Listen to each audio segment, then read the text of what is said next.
What's going on, everybody? It's your boy J Main back checking in with the people, and the Game Award nominees are here.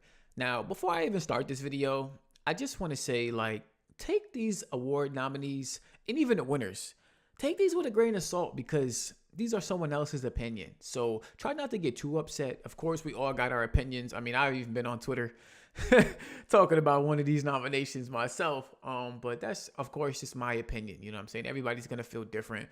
And I'm okay with having that conversation and, that healthy dialogue that we need in the industry instead of people just kind of screaming at each other and not trying to understand where we're coming from. Feel free to always voice your opinion, whether it be on Twitter, whether it be on YouTube. Just speak your piece.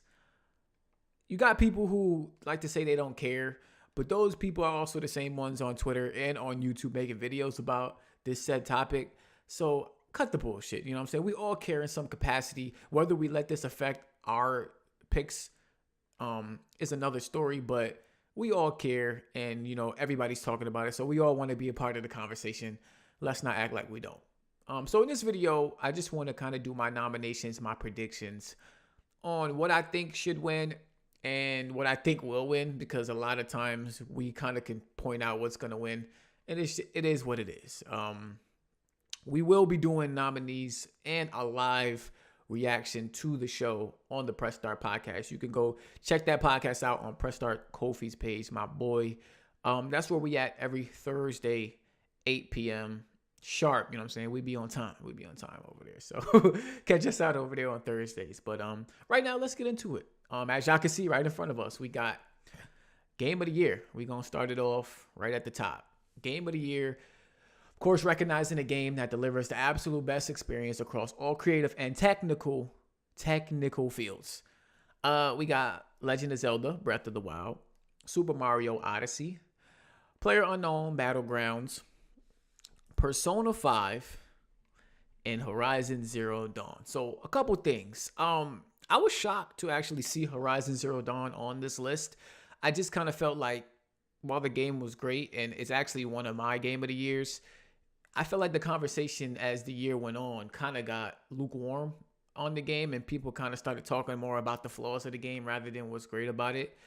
And it is what it is. So I was definitely shocked to see that it's on here, but it's definitely a great game. So I think it deserves to be on here, and we'll see if it wins.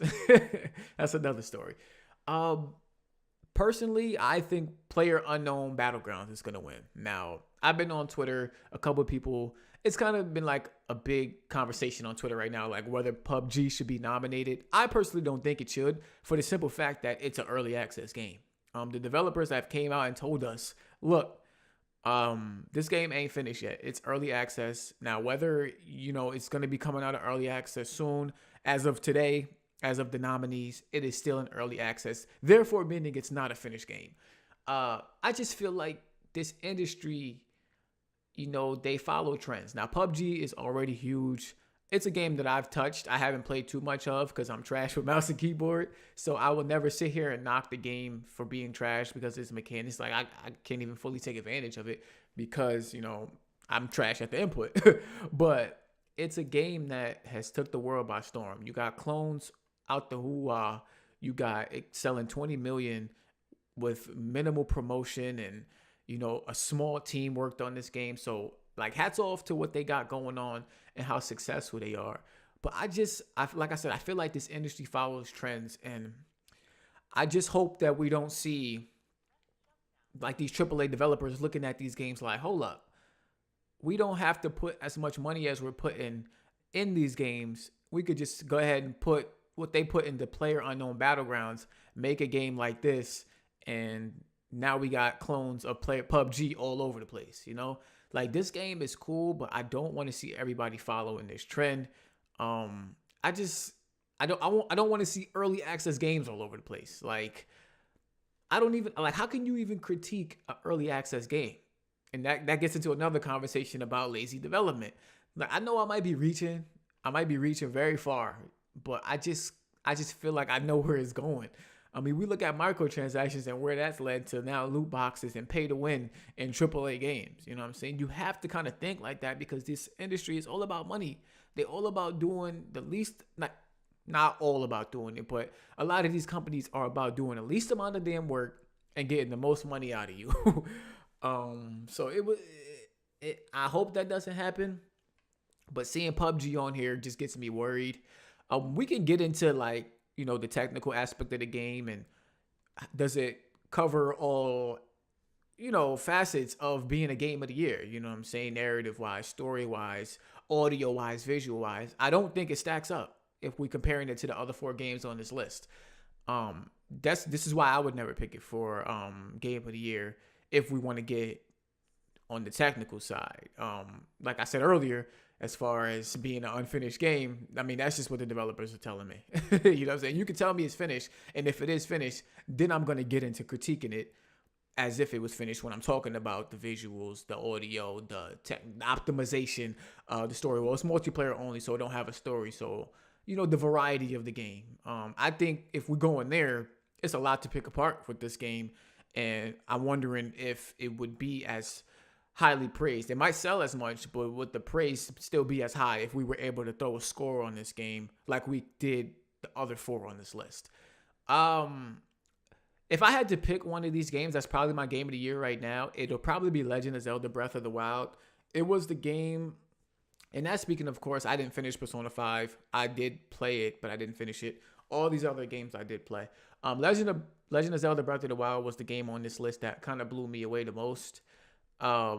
With just how much like this game, you go and see an area and you go to it and you don't know what to expect each time you come to a new area. Many times I was blown away by just how interactive the world was, and a lot of people have that critique about Horizon when comparing it to Zelda, but Horizon has its perks too. Mario Odyssey was good. I didn't think it was as amazing as everybody else thought it was. It was just a good to great game, and it gets better over time, and it's has great mechanics. But that's just what that is. Persona 5 actually still has a chance to be my personal game of the year, as I loved 4, but I didn't get a chance to finish this game.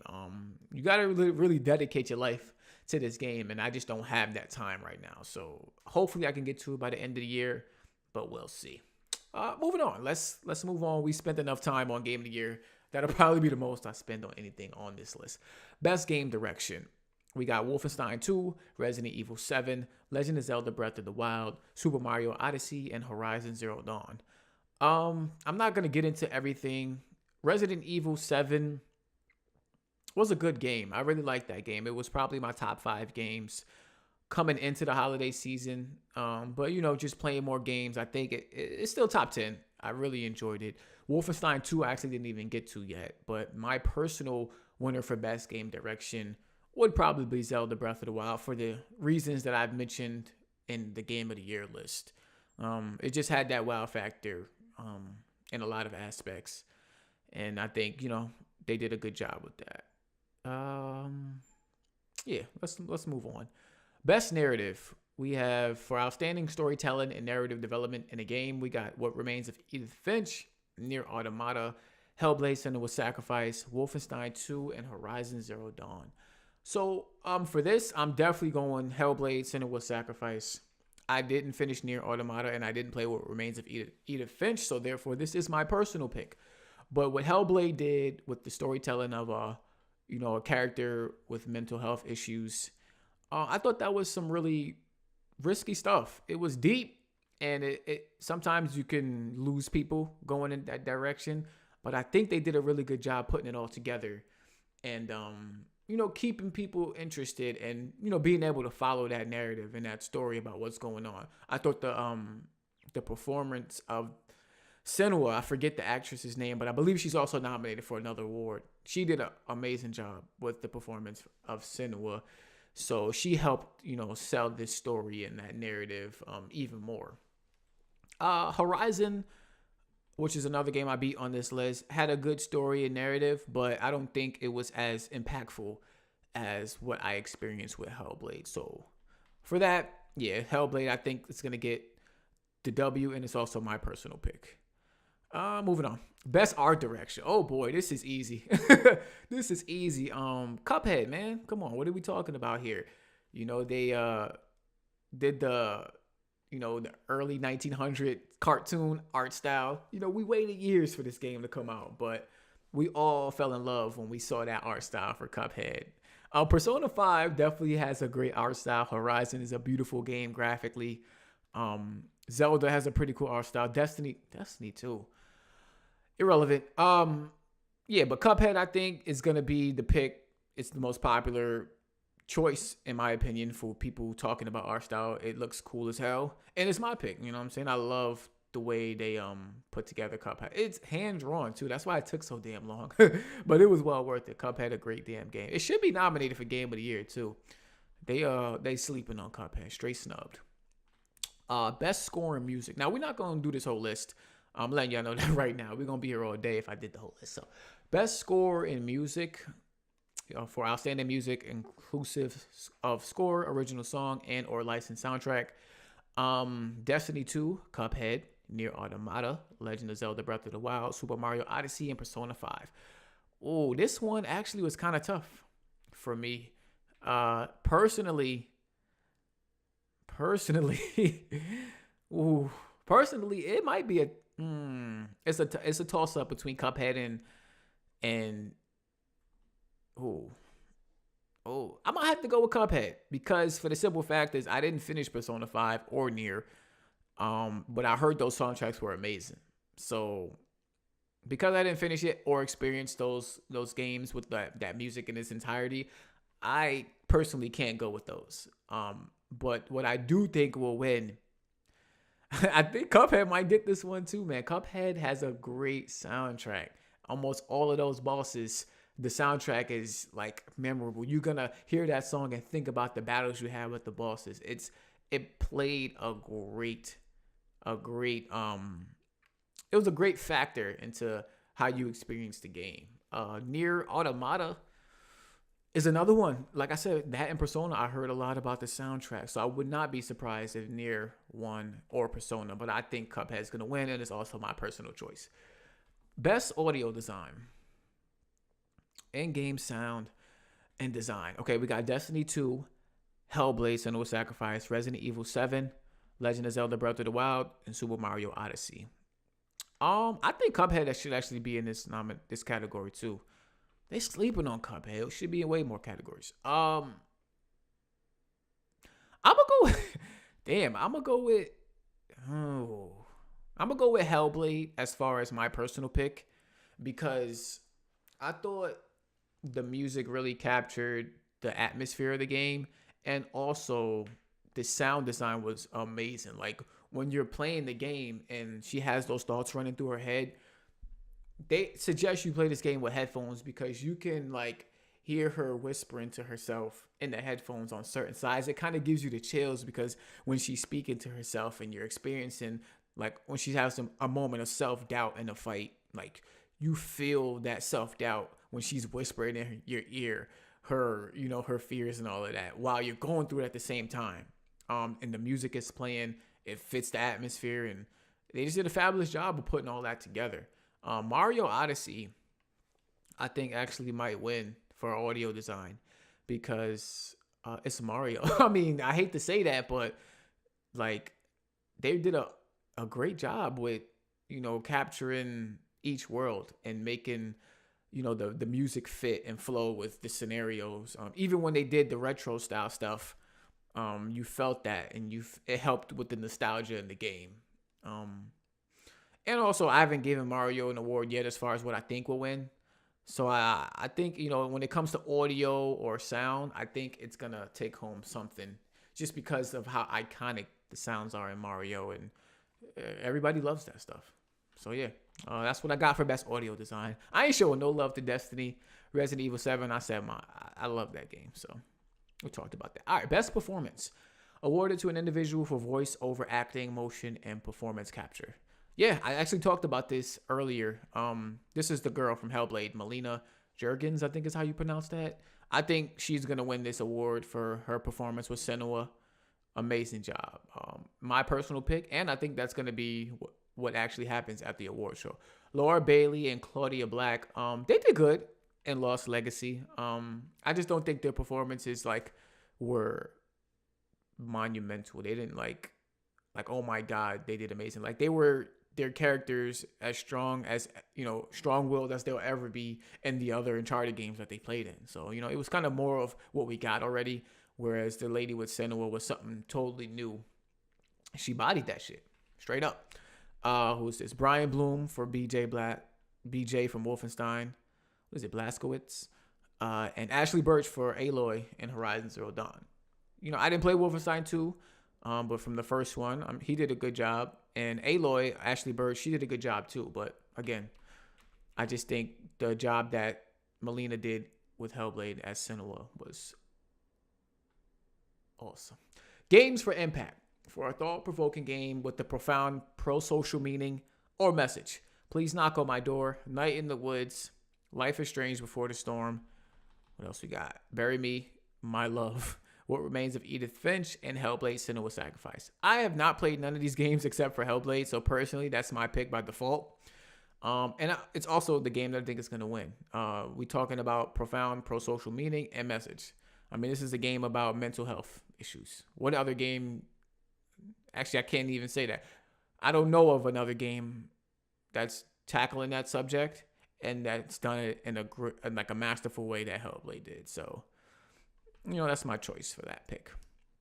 Best ongoing game. Now, when I talked about PUBG earlier, I was thinking about a category to put it in. Like, I feel like the perfect category for PUBG, being that it's unfinished, should be something like a movers and shakers category. A category where you recognize it as a game, but since it's unfinished, you kind of highlight everything else that it's doing. It's got the industry by the balls. Everybody is trying to make a PUBG clone. It's sold 20 million. It's been the topic of conversation ever since it came out. That's something that we can recognize about PUBG. That's, undoubtedly what most people talk about at the end of the day. It's fun for people too and entertaining. I'll give you that. But it's also an unfinished game. But best ongoing game is another category that I don't mind PUBG being in. Awarded to a game for outstanding development of ongoing content that evolves around player experience. That sums up PUBG right there. So we got Warframe, Rainbow Six Siege, Overwatch, Grand Theft Auto Online, Destiny 2, and PlayerUnknown's Battlegrounds. Like I was just saying, I think PUBG is going to win this award, and it's my personal pick for this award as well. Just because it's an ongoing game. Players experience it over and over, and they don't seem to get tired of it. People have hundreds and hundreds of hours in this game, and the content is ever evolving. They just added vaulting and climbing in the game, so we could say that about a lot of these games, that the content is ongoing. But I just think the way PUBG has captured the industry is definitely an outstanding thing. And I think it's going to be rewarded for that. Grand Theft Auto Online has been dropping a lot of content too. So I wouldn't be shocked to see that win. And same with Overwatch. There's other few games. I've been doing some somewhat good, but I just think those three stand out the most. So I wouldn't be shocked. But I think PUBG is going to take that one. Best mobile game. I don't even care. Best handheld game, we got Poochie and Yoshi's Wally World, Monster Hunter Stories, Metroid Samus Returns, Ever Oasis, Fire Emblem Heroes, Shadows of Valentia. Only game of this bunch that I am, I recognize, I didn't play, but Metroid Samus Returns, I heard a lot of people talking about that. So if I had to give an answer by default, it would probably be Metroid Samus Returns. And going back to mobile, if I had to get an answer by default, Super Mario Run or Super Mario Run is like the only one I know of on this list, so I guess I'll go with that. Moving on. Best VR AR game. Super Hot VR, Star Trek Bridge Crew, Lone Echo, Echo Arena, Farpoint, and Resident Evil 7 Biohazard. I would go with Resident Evil 7 for this. I still want to get into VR, but if I do get into it, I think Resident Evil 7 will be the first game I play. I heard that was a good experience, and it scared the hell out of a lot of people. Farpoint was another great VR experience that I heard about. So, while I don't think it'll win, I think it's something that people recognize as VR done right, as well as Super Hot VR. I heard that was a pretty good VR experience as well. Not too sure about the other two games. Moving on. How many more topics we got? Oh, golly. Best action game. All right. Best action game for best game in action genre focused on combat. Prey, Neo, Destiny 2, Cuphead, and Wolfenstein 2. Ooh. Neo was a great game. I put 80 hours into Neo. Cuphead was also another great game too. I would personally pick. Wow, this is good. I probably would pick Neo for my personal pick. The combat in Neo was dope. The boss fights, as hard as that game is, you had to make sure that your combat was on point, or you will get bodied with the quickness. Same with Cuphead 2. So like those two are kind of like 1A, 1B for me right now. But if I had to, gun to my head, I think I'm going with Neo. I feel right picking Neo for best action game. I would be surprised too if Wolfenstein 2 won. I think Cuphead is gonna win at the award show, but my personal pick would probably be Neo. Moving on, best action game, Best action adventure game. Uncharted Lost Legacy, Assassin's Creed Origins, Legend of Zelda Breath of the Wild, Super Mario Odyssey, and Horizon Zero Dawn.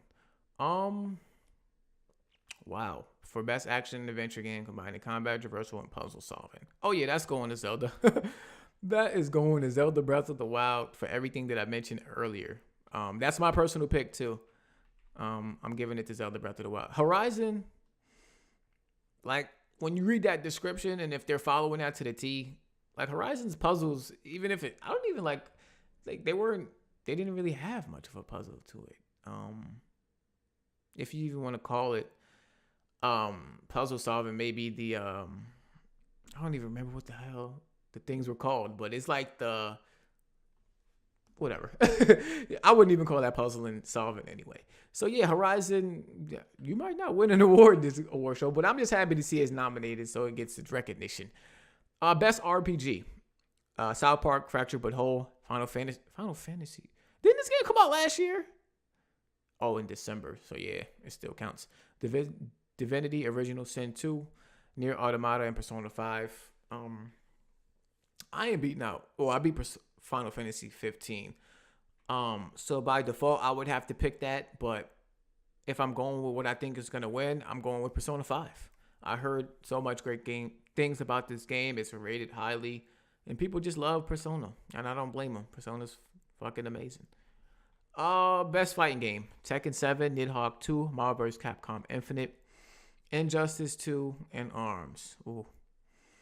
I'm not big on fighters, so this is me picking what I think will win. I don't have any personal picks because I don't have any of these games. So I think Injustice 2 is going to win this. Like, out of most of the fighting games, I hear more positive stuff about Injustice 2 than I do the others. And that's just me personally. Best family game. Let me see. Is this going to be the last one I cover? Best strategy. Yeah. Oh, no. I got a few more. All right. Best family game. We got Splatoon 2, Sonic Mania, Mario Rabbids, Mario Kart 8 Deluxe, Super Mario Odyssey. This is not even a competition. Mario Odyssey is about to win, and it's my personal pick. So moving on. Best strategy game. XCOM 2, War of Chosen. Was that DLC? I don't know. Yeah, I think it might have been. Tooth and Tail, Total War, Warhammer 2, Halo Wars 2, and Mario Rabbids Kingdom Battle. I have no goddamn idea. I don't play strategy games, but if I had to choose one that I think is gonna win, I mean, I only know of XCOM and Mario and Rabbids. Halo Wars 2, I heard was good, but nothing great. I think Mario Rabbids might get this, fam. Like, no lie. People really like that Mario Rabbids, so. And it's Mario. So, yeah, there's that. Best sports racing game. Project Cars 2, Pro Evolution Soccer 2018, NBA 2K18, GT Sport, Forza Motorsport 7, and FIFA 18. Wow. for everything that 2K18 represents with the VC, I think this might be the year that it doesn't win. I think it might go to Forza Motorsport 7, y'all. People talk about how much content this game has versus the other, sim racers or racing games. And they always tell me that Forza has the most. So if we judge in the game, based on how much you can get out of it as, one of the high valued aspects, then I think Forza might take this W. 2K18 would be my personal pick because it's the only game on this list that I play. So yeah. Best multiplayer: Fortnite, Call of Duty World War II, Splatoon 2, Mario Kart 8 Deluxe, Destiny 2, and PlayerUnknown's Battlegrounds. Ooh. My personal pick for this list would actually be Call of Duty World War II, man. I love that it's back to boots on the ground. It's back to the World War II. So that would be my personal pick. Mario Kart 8 Deluxe, I had a great time with. But that's a goddamn remaster. Let's not fucking front. Like, that's not no goddamn... Like, just because it's Deluxe, I had a few extra things, man, that's a remaster. Let's stop it. And Splatoon 2, I had a good time with, too. But PUBG, I think is going to take the award. And Call of Duty World War II will be my personal pick. Most anticipated game. I think this is going to be the last topic that I do. Oh, no. Indie game. Yeah. I'm going to stop at indie game. Because this video is getting too damn long anyway. Most anticipated game. Last of Us 2. This should not be on the list. This game ain't coming out for at least another 2 years. Last of Us 2 shouldn't even be on this list. I'm not even paying attention to Last of Us 2. Red Dead Redemption 2, Monster Hunter World, Marvel Spider-Man, and God of War. My personal most anticipated on this list is God of War. I love God of War. Spider-Man is second close, but God of War is my shit. It will always be my shit. And Spider-Man, it actually has a lot to live up to. So I hope Insomniac can do their thing, which I think they will. I hope that that game comes out amazing. Red Dead Redemption 2 is what I think is going to win this award. It was delayed out of 2017, and a lot of people were looking forward to this anyway. So I think the anticipation is just building, and people are ready to play it now. And last but not least, I'm gonna go ahead and best indie game: Pyre, Night in the Woods, Cuphead, What Remains of Edith Finch, and Hellblade: Senua's Sacrifice. I'm going with Cuphead for both my personal pick and what I think will win. For everything I said earlier, man, like I can't speak enough about Cuphead. Anything else I want to cover? Best student game, trending gamer, Andrea Renee. I know who she is. I don't know about anybody else. Best esports game, don't care. Don't care. More esports stuff. Best debut indie game. What's this? Recognize a new independent studio that released its first game in 2017. Yeah, Cuphead again. Studio MDHR. I'm gonna have to vote for that. So yeah, going with that. And best Chinese game. I don't know any of these games. I heard of Icy though. Don't care. But yeah, that's my predictions for the nominees at the Game Awards. The show is December 7th, so make sure y'all tune in to Press Start Podcast. We will be going live covering that show. And y'all tune in this Thursday. We're going to be doing like predictions live on the show as well. And we want the people in the chat to predict that. So y'all head over to Press Start Kofi's channel. We going live tomorrow at 8 p.m. Eastern. But let me know down in the comment section what y'all thought about my predictions of these nominees. And also put your predictions down there. If you felt something got snubbed, let me know. I want to hear it all. Of course, rate the video while you're here. Subscribe to the channel if you're new. And I'll catch you on my next video. Peace.